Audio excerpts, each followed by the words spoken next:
Did I make grammatical mistakes in my last video? Yes, I did. Was I ever an English teacher in my past? No comment. Welcome to my Agatha Christie 2021 countdown.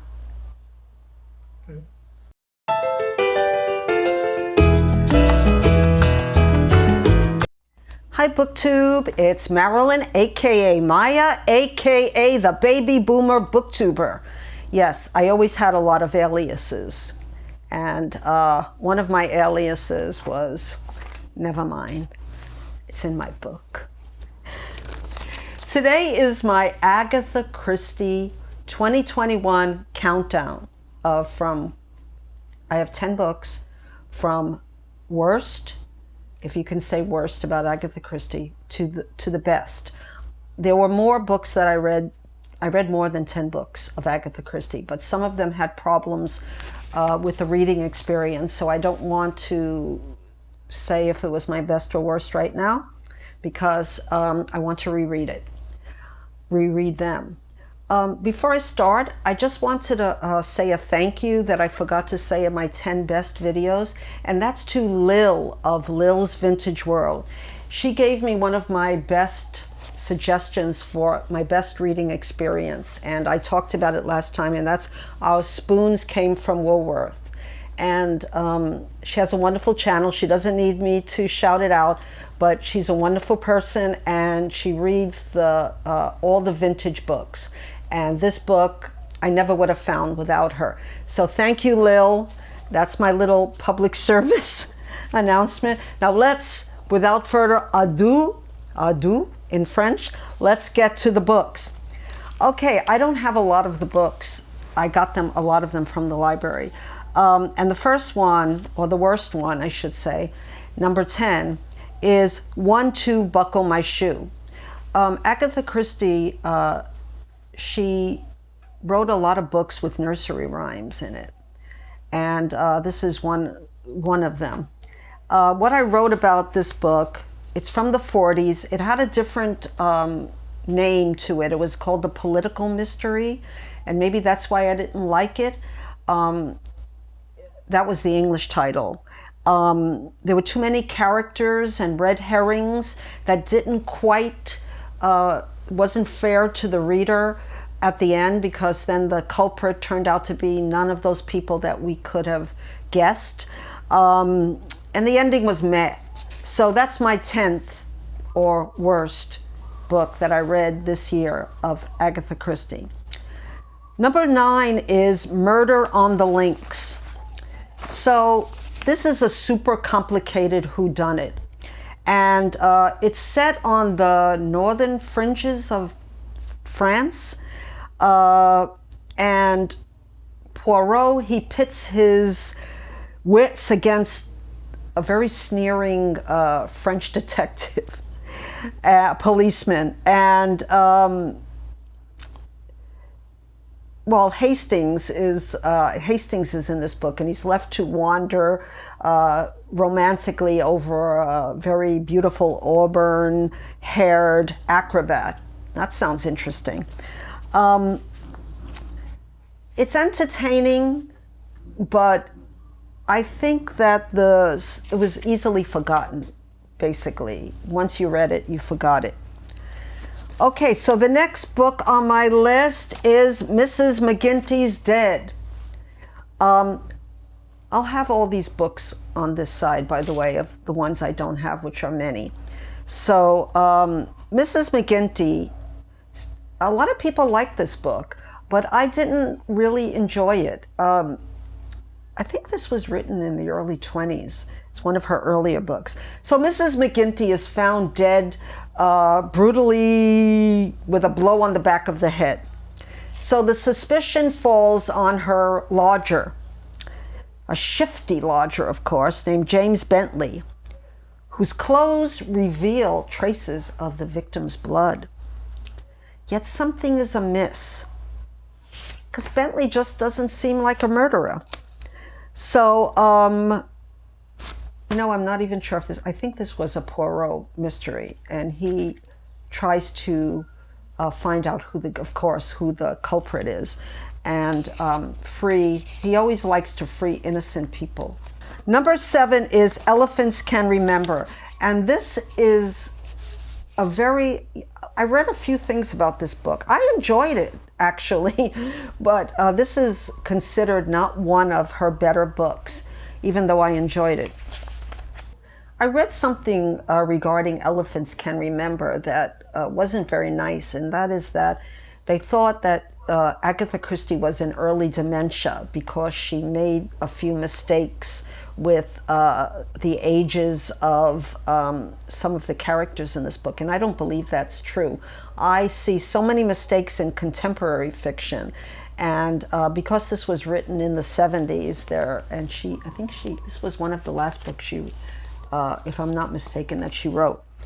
So what is it about? Okay, so the elephants that can remember are old people. So this is a mystery in the past that is going to be solved in the present.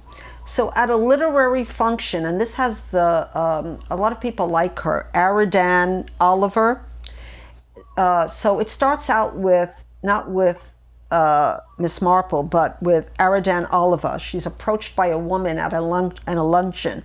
She writes mystery books, like Agatha Christie did.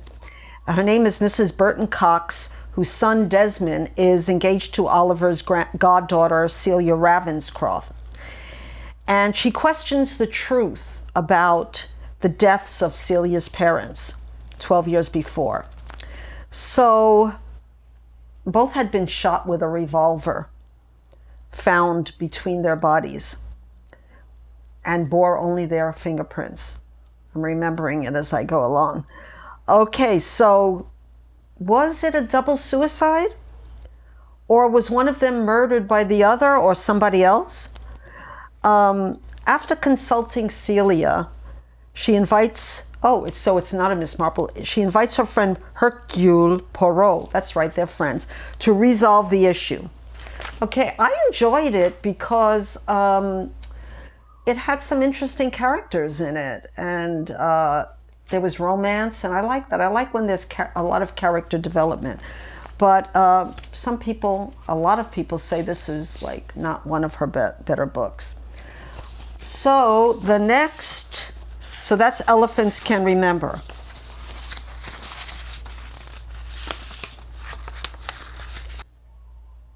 Number 6 is Pocket Full of Rye. It's also a Poirot mystery, and it comes from the nursery rhyme, another nursery rhyme. Sing a song of sixpence, pocket full of rye, 4 and 20 blackbirds baked in a pie. When the pie was open, the birds began to sing. Wasn't that a dainty dish to set before the king? And I remember this as a child reading nursery rhymes. So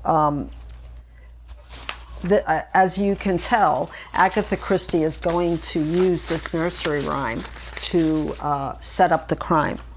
So, when London businessman Rex Fortescue dies after drinking his morning tea, Scottish Yard Detective Inspector Neil superheads the investigation.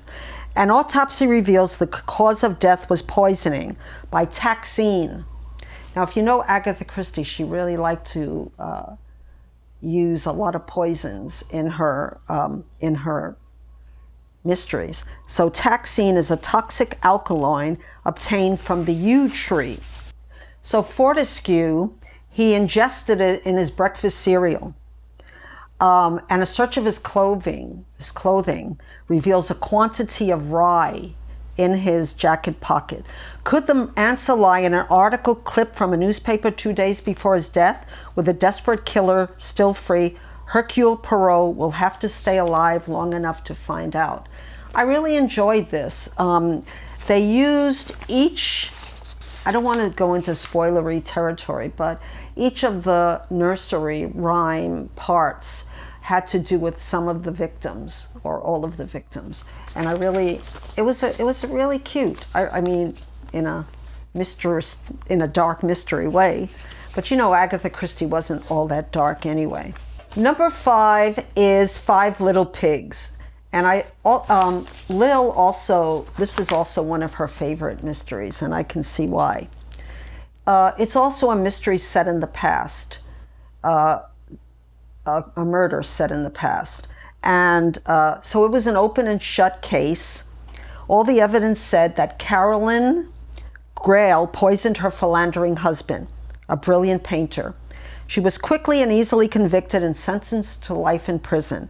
But 16 years later, her daughter, in a post, because she died in prison, and her daughter gets a letter from her saying that she was innocent. So, but, you know, instead of like setting her mind at ease by the letter, it made her want to find out who really was the culprit. So, and if she didn't kill her husband, well, who did? So to find out, the daughter asks Hercule Poirot for his help to reopen the case. And his investigation takes him deep into the conflicting memories and motivations of 5 other people. Now, that's what's so interesting about this book, is that everyone is told to write in their own words what they remember really happened and give it to Poirot. And with his, you know, keen understanding of psychology and using his little gray cells, he manages to discover the surprising truth behind the artist's death. And this was such a wonderful book because we hear the 5 little pigs are, and if you know the I'm not going to spoil it, but if you know the 5, you know, the pigs that went to the market, they really line up with the 5 little pigs. So who was the pig who did it? I love this book. This book was mesmerizing, so that's why it's number 5. My 4th favorite book I have, and it's Sad Cypress, also a favorite of Lil. And what it says is, cousins by marriage and lovers by inclination, Roddy and Eleanor were the ideal match. He loathed any display of emotion, while she was composed at all times. But her composure was a fake. She wasn't really as composed as she wanted to be. She wanted to show Roddy that she was composed. Then they get an anonymous letter, and the plot ensues from there. The letter says basically that their rich aunt was thinking of cutting them off, and they were counting on her. Well, she's a sick invalid. So they go to visit their aunt, and the unthinkable happens, and Roddy falls in love madly and passionately with another woman. And of course, Eleanor loves him, and she is devastated. And what happens next? Eleanor finds herself charged with murder. So Hercule Poirot is hired to uncover the truth. Even the detective is stumped for a time. So they're engaged to be married. This was a very interesting story. It deals with a lot of topics like Mrs. Wellman, who's the aunt, and she's paralyzed, and she's told her doctor that she doesn't want to live in that state. So she wants to make provisions for the young girl that was helping her. And I don't want to get into spoilery territory, but so Eleanor is very broken up about her. She ends the engagement because she knows that her boyfriend, her fiance Roddy, is in love with another woman. And then the other woman is murdered. So you can guess from there. But the ending was so smart that I didn't see it coming. So I really loved this book. Number 3 was a surprise for me because I listened to it on my phone, and it's Death in the Clouds. And Hugh Fraser, the actor, English actor, was such a wonderful narrator with this. He did all the voices, and it's Death in the Clouds. It's a classic locked room mystery that Agatha Christie was so good at. But it takes place on an airplane. And I found out that Agatha Christie loved plane travel. She took her first airplane ride in 1911 or something like that. And she was fascinated with air travel. And so what is this about? So Hercule Poirot is on a plane. And from seat number 9, he was placed to observe his fellow passengers on the short flight from Paris to London. And to his right sat a pretty young woman, infatuated with the man opposite. He was noticing that. It was pretty obvious. In seat 13 sat a countess with a poorly concealed cocaine habit. Across the gangway, in seat number 8, a writer of detective fiction was being troubled by an aggressive wasp. And so Poirot is almost identically placed to take it all in, except what he did not realize that was behind him in seat number 2 sat the slumped, lifeless body of a woman, murdered, and likely by someone in Poirot's immediate vicinity. So you can imagine he's not happy about this situation. So I heard that the murder method here was not correct, and that Mrs. Christie made a mistake with the type of the wasp being somehow wrong in this situation. But I enjoyed Death in the Clouds a lot. It had a lot of interesting characters, and I just loved it. I loved the locked room aspect of it. My second favorite Agatha Christie of 2021 is A Caribbean Mystery, and this is sort of a Marmite book. Some people love it, and some people say it's not a typical Agatha Christie, but I love that about it. Okay, so what's it about? Okay, Miss Marple is sent to the Caribbean by her nephew, who wants her to take a vacation from the winter because of her rheumatism, and I can relate to that. So she's basking in the sun, but she feels mildly she's not happy because she says nothing ever happens in paradise, and is she ever wrong? Eventually, her interest was aroused. She was sitting on the deck chair, and an old soldier was telling her a story that she heard over and over again about India. And he was talking about a murderer he had known. Just as he was about to show her a snapshot of the acquaintance, the major was interrupted, a diversion that proved fatal. So what I loved about this book, I'll tell you, this is a book where Miss Marple is not around her little English village, so she can't use her talk to people and find out what's going on. She didn't have her neighbors and her little what is it, Middle Mead? No, something else, Mead. And she's very active in this. It's almost like she's getting up and she's going places, and she has to take the initiative. And maybe that's what people didn't like about it, that the village was not there, so she had to do things that she maybe was not in Miss Marple's what we read before, how she went about solving a murder. But I found it very exciting, and she makes friends, and she talks to people on the beach, and she makes friends with a man that everyone hates, an old crotchety old man. I just loved it.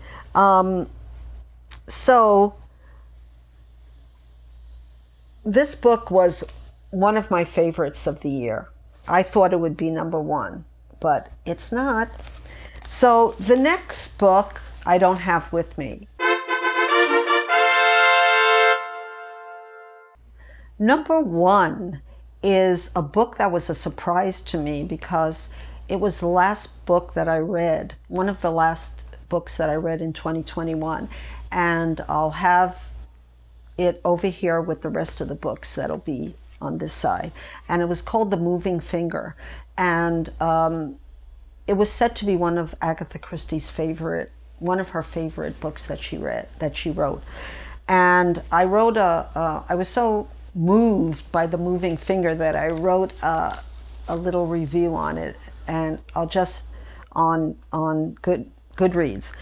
And I said that Agatha Christie fooled me again. I love this book so much. It had everything, a story about a man moving to a small town. That's what I really loved about it, because it was told in the voice of a man who had been injured in the war. And he had a very good voice, a very good narrative. And he moves to this small town with his sister.